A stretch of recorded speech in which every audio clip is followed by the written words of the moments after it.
I call on Deputy Eoin Murphy to move the second reading. Thank you, Ken Corla. I so move. That the bill be now read a second time. Thank you. I'd like to thank the Chief Whip and the Minister for Finance for facilitating this debate today. I'd also like to thank the Chief Whip for making the taking of second stage debate on private members' bills possible through his reforms to this House. I'd like to thank officials of the Department of Finance for their engagement in constructing the bill. Agreeing to pay a proportion of one's salary into a central fund in the form of tax is a cornerstone of the social contract. We agree to come together collectively and to select a few people to run things, and we pay over some of our earnings for those people to administer on behalf of all of us. It's a basic tenet of society. It follows then that we have a right to know how the government is spending our taxes, and the government has a responsibility to tell us, which it does, and in more detail now than it ever has previously. But I believe that we can and that we should go further.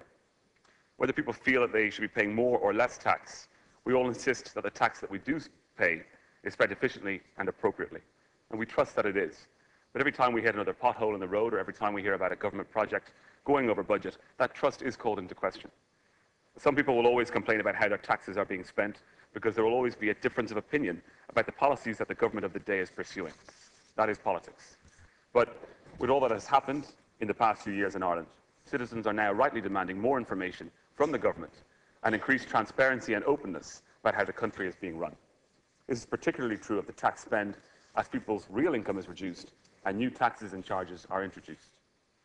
We have seen here in Ireland an increasing tendency towards transparency in how people's taxes are spent, in making explicit the connection between what each of us pays individually and the benefits that society as a whole receives from this money and how. It is important to note that advances that the Department of the Public Expenditure and Reform have made in this regard. Last year saw the publishing of a detailed medium-term exchequer framework, as well as a revised book of estimates. More recently, we have seen greater transparency in the pay structures operating in the public sector, and there have also been new projects taken online, such as PERS, Databank and Ireland Stat. All of these measures are welcome and indicate a positive trend under this government towards greater transparency. In March of this year, I introduced the tax transparency bill that we are debating here today.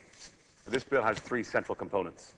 The first element, if adopted, would see each taxpayer receive an annual statement detailing how much tax they paid in the previous year and how this contributes to government spending priorities. The statement, which could be either delivered by post or made available online, would resemble an itemised receipt detailing the recipient's contributions in euros and cents to the different areas of government spending. What would this look like? Well, let us take for illustrative purposes Miss Jane Duffy, a PAYE worker in the private sector, earning €42,000 a year, receiving the basic tax credits and standard bands of tax. A Jane Duffy statement would detail her various income contributions, USE, PAYE, PRSI, and the total amount she pays in taxes. At €42,000 in salary per year, her contribution is €10,707. Now, Ms. Duffy's contribution would then be broken down indicatively according to the percentage of government expenditure spent on each department. And there's an example of Jane Duffy's statement online, but I will highlight some of the points here. Now, she would see, for example, that she had contributed €1,352 towards the education sector, and that 465 of that amount had gone towards primary education, and €237 of that amount towards third level. And she might agree with the extra resources being devoted to primary education, but she might also wish that a greater amount of her €10,000 plus in taxes was going towards primary education. She might then make this point to her local TD, and she might even suggest where she felt she should be paying less tax.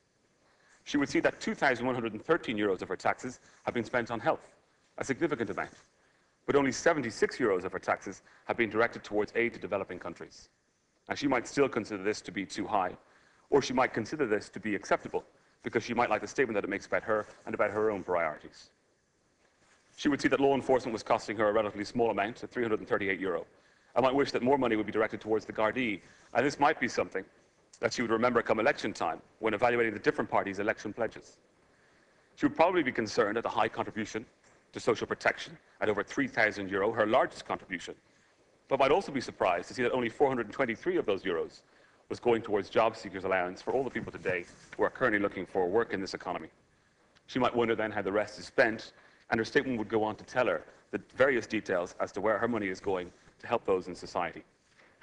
Ms. Duffy would see that €1,055 of her money was going on paying off the interest on the national debt, just the interest. And this might make her more or less supportive of government policies to close the deficit as quickly as possible. As to the question of what price democracy, she would have an answer. €13 a year for Miss Duffy. Now, imagine if everyone received this information on the same day every year. Imagine the debate that would take place in everyone's homes, in their workplaces, in their sports grounds, in their pubs. Imagine if every party contesting a general election was bound to submit their economic plans to such a formula so people could get a really meaningful idea of how their policies, if they were elected, would change national priorities in terms of how their taxes were being spent. Think of how important this information could be to every single debate that we have and for every single person in society. The second central component of this bill is the provision of an online tax calculator to give that exact same breakdown as I've just mentioned. Instead, it would be based on Miss Jane Duffy's own estimates as to the VAT and excise duty she had paid in the year. The breakdown returned would very much depend on her lifestyle and how she spent her income.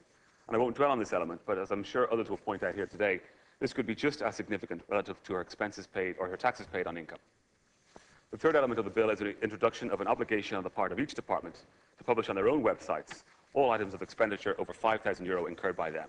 This would allow people to scrutinize their personal statements in greater depth if they chose to do so. Some departments have already introduced this policy at the €20,000 threshold, and this provision would simply lower the amount.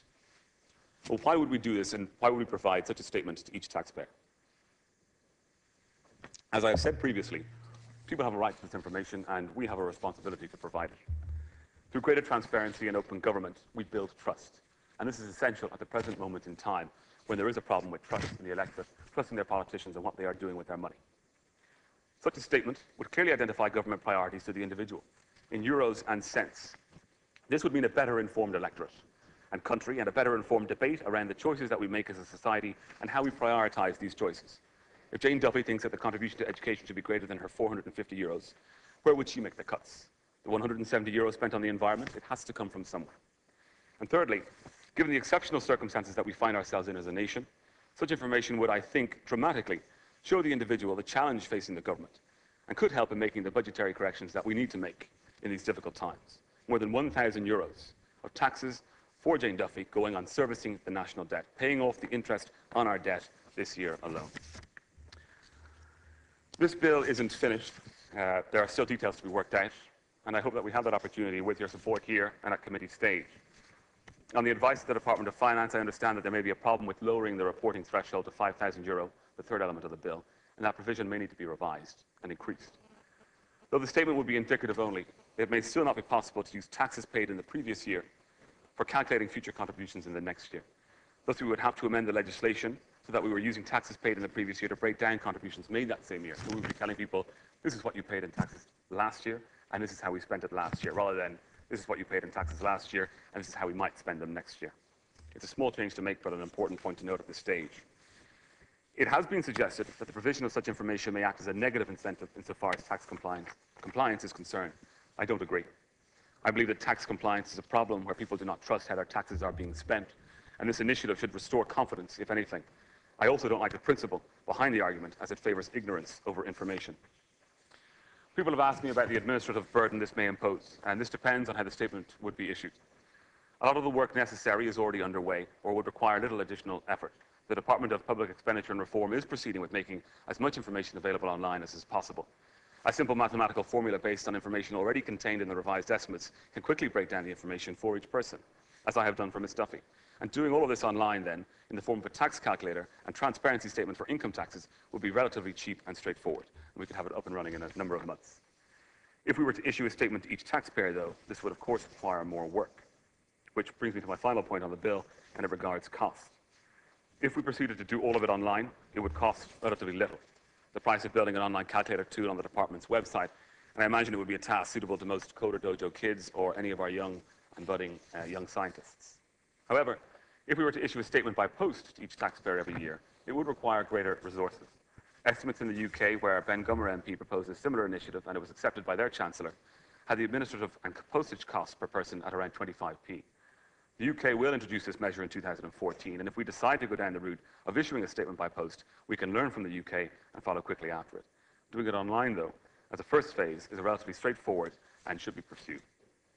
I myself favour the issuing of a statement by post to each person on the same day. I think the return in terms of transparency and being able to hold elected officials to account is worth it. Think of how this would empower people to hold their elected representatives to account because they could see exactly the government priorities in terms of how they were spending their own contribution to taxes. And someone like Jane Duffy might not mind contributing 20 cents out of their €10,000 contribution to taxes to this initiative because they will want to have the information to hand. I believe that the impact of everyone receiving the same statement on the same day, say in the first week of January, could be incredibly important to our democracy and how we do business. In any case, on these final 2 points as to method and cost, the matter is left open, whether for decision at committee stage or, if the bill is not amended, decision for the Minister. But the minimalist option of introducing the information online by way of a tax calculator, returning a spreadsheet of information, would take a minimum amount of administrative work on a one-off basis at a very small cost. The better the understanding, the greater the citizens' ability to make an informed choice about what they want from their government. This is an issue that we must continue to pursue, as open government is good government, and we shouldn't fear transparency. Greater transparency in public affairs delivers greater accountability, and with it, better performance. And if we make government spending more digestible and more accessible to the individual, it will generate greater buy-in from people and strengthen the social contract. We talk at times about the democratic deficit, about government being too far removed from the people. I believe that greater transparency over how taxes are spent is one way of improving this. I welcome all contributions to the debate today and thank those members for being present and for taking the time to debate the second stage of this bill. Thank you, Deputy. And